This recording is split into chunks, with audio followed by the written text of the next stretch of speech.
Good evening. An unexploded World War II bomb that brought chaos to Portsmouth today has been safely blown up. Ferries were stranded and homes sealed off after it was discovered in the harbour. Gunwharf Quays also had to be evacuated. But this afternoon, the bomb was towed to waters off the Isle of Wight, where a controlled explosion was carried out by specialist teams.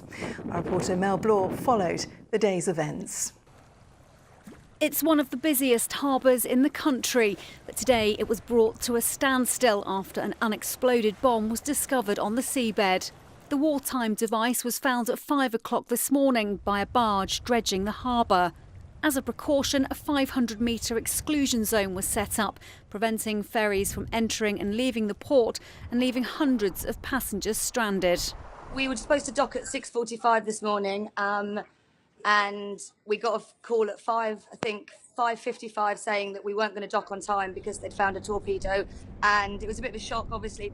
The historic dockyard has been closed all day, whilst homes in Gunwharf Quays, along with the shopping centre and the Spinnaker Tower, had been evacuated by midday.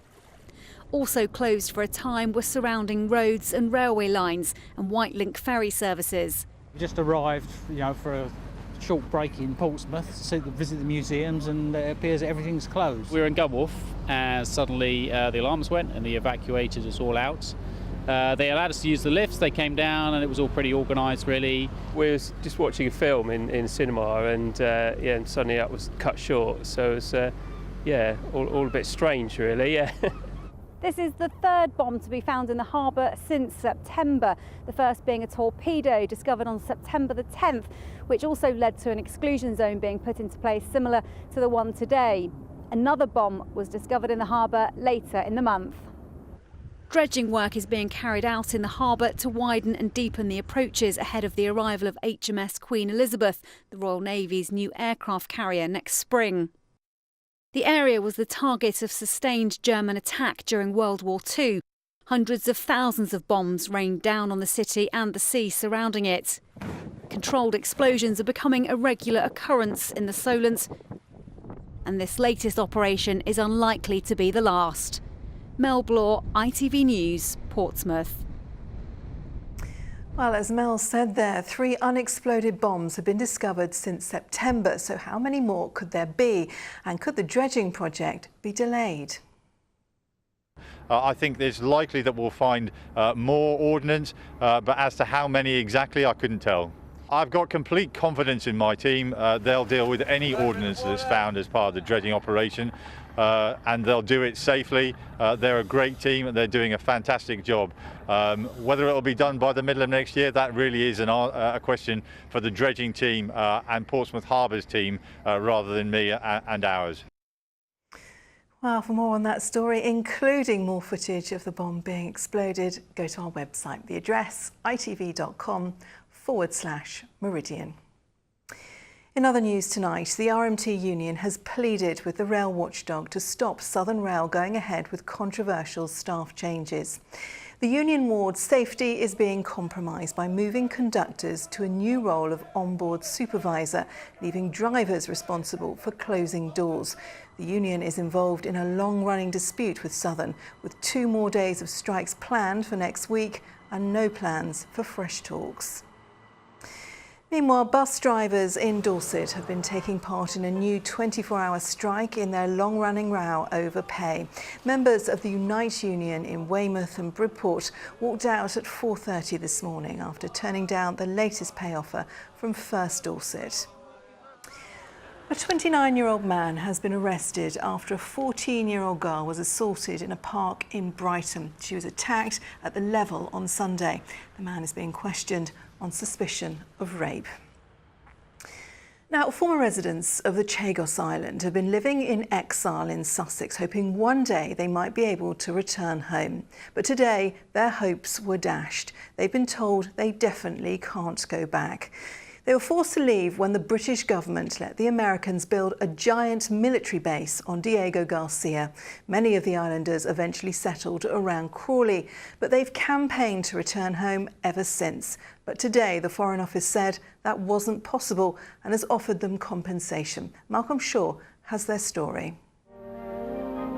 Out of a total of 100 or more little islands, only some half a dozen are permanently inhabited, partly by people from Mauritius and the Seychelles, but mostly by men and women who have been born and brought up on these fragments of land.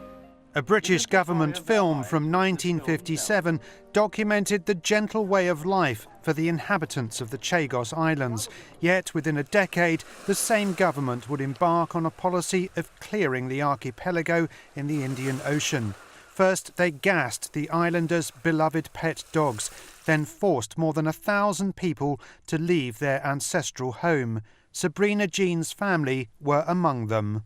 They have been forced to leave, and all their belongings stay on the island. They just grab everything they have back in just a bag and then on the boat. Britain leased the largest of the islands, Diego Garcia, to the Americans to build their biggest military base outside the USA. The exiled Chagosians were sent to slums in Mauritius and the Seychelles, but some were later given British passports and began to arrive at Gatwick. Many stayed in the Crawley area, but campaigned tirelessly to be allowed home. Today, the British government dashed those hopes, ruling out resettlement. I'm disappointed with the decision of the government not to allow a pilot resettlement on Chagos.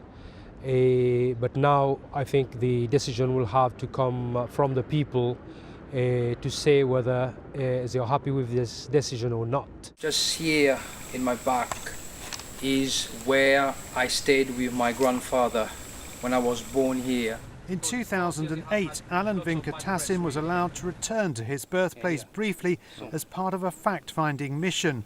Last year, an independent study found that permanent repatriation was feasible.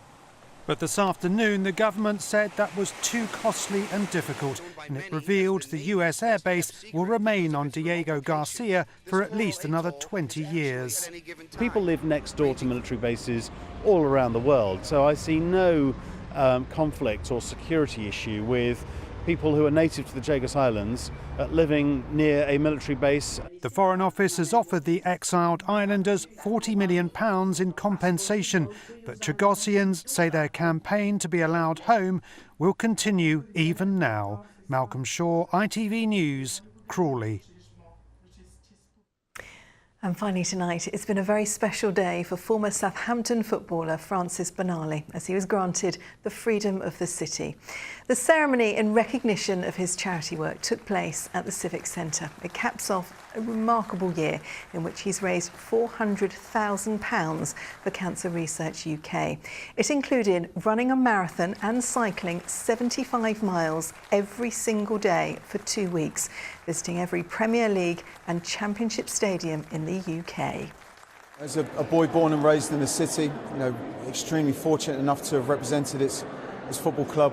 I've always tried 100% to do my best.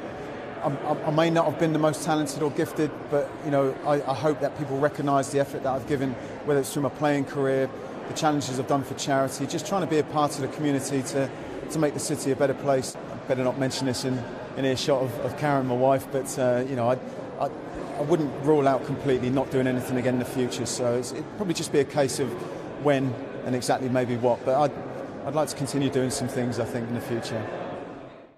Incredible effort, incredibly well deserved. Let's take a look at the weather. Here's Helen Plint. From sleet to the slopes, driving through Europe, Eurotunnel the Shuttle sponsors ITV Meridian weather. Hello there, a very good evening to you. Well, some spectacular views of the night sky across the south of late, and even by day there is still room for some sunshine tomorrow. However, it'll be fairly short-lived. Blustery showers working their way in, followed by strong icy winds, so things really taking a turn towards something cooler. That starts off overnight tonight, so still that breeze buffeting through, and on it a couple of showers will scuttle through. A fair bit of cloud, but also, as you can see, those temperatures by the time we get to first thing tomorrow morning, just 5 to 8 degrees, quite a departure from the temperatures overnight of late, so a real difference in how things will feel outside. That said, it's not a bad start to the day. We're certainly frost free, and as you can see, some room for a bit of brightness, some decent sunny spells throughout the morning. 1 or 2 showers clipping in as well, but it's not until the afternoon when the the bulk of that wet weather starts to pack into western parts. That'll be heavy at times, could lead to a couple of downpours, and we also can't rule out the odd rumble of thunder to go with that as well. A major talking point as well tomorrow will be the wind, because as you can see, that'll pick up, buffeting through southern coastal spots here, gusting up to around 45 miles per hour. So certainly not the most pleasant end to the day. Eurotunnel the Shuttle sponsors ITV Meridian Weather. That is all from us for tonight, but we are back during Good Morning Britain from 6 o'clock tomorrow morning. But from me and from all of us here on the Late Team, thanks very much for your company. See you tomorrow. Until then, good night.